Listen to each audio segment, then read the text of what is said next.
and he paid well for brute force and discretion, things that Alf and Mick specialized in. He wasn't finished with the thing locked behind the thick mirrored glass. He didn't dare touch him again until old Ed lost interest, but his time would come. No one messed with Alf Drogon and got away with a few bruises. He'd get what was his.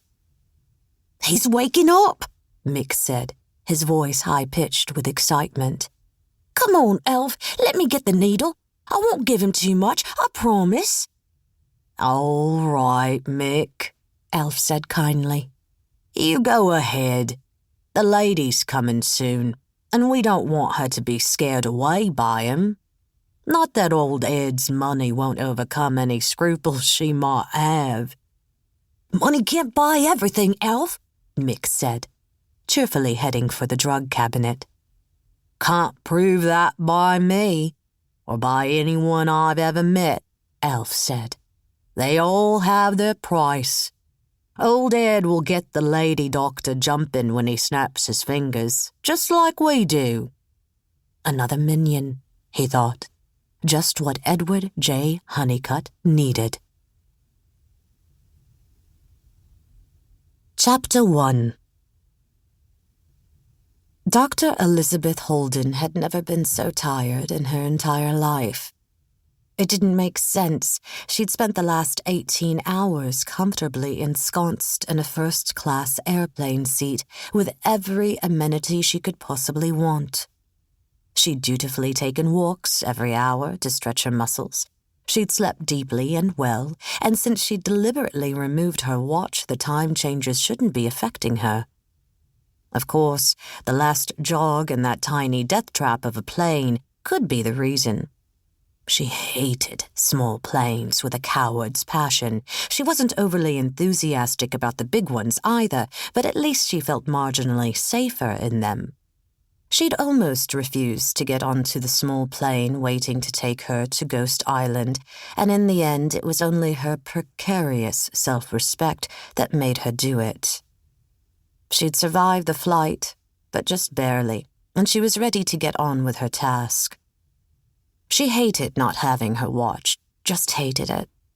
She needed order and regulation in her life, and not wearing her watch made her feel vulnerable. A small price to pay, but she hated it. She leaned back against the leather seat of the limo, wondering if she could search through her briefcase and put her watch back on, now that her journey was almost at an end. But then she'd have to ask the huge monosyllabic driver what time it was in this time zone, and she wasn't sure she really wanted to know. She glanced out the window at the tropical growth. It was early evening, she guessed, though, for all she knew, it could be just after dawn. Shadows lurked beneath the lush forest that surrounded the narrow road, and she wondered just what kind of wildlife lay hidden back there. Not snakes, she hoped. Libby hated snakes with a simple, terrifying passion.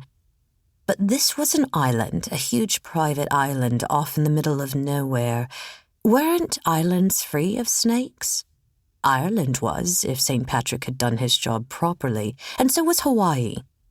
She could only trust this remote island was similarly snake-free. She sighed, shoving a hand through her short, cropped hair. It must be nice to be the 7th richest man in the world, she thought. Edward J. Honeycutt could have absolutely anything he wanted, be it a large private island somewhere in the general area of Australia, be it an entire university at his bidding, be it an up-and-coming research anthropologist who hated snakes and didn't like to leave civilization. When Edward J. Honeycutt snapped his fingers, the president of Stansfield University jumped, and the entire faculty followed. It was Honeycutt who supported the entire science department, Honeycutt who funded Libby's research and position, Honeycutt who wanted Libby to drop everything, get on a plane, and fly halfway across the world to conduct research on his newest finding. And Libby jumped, dropped, and flew as ordered. Grant money.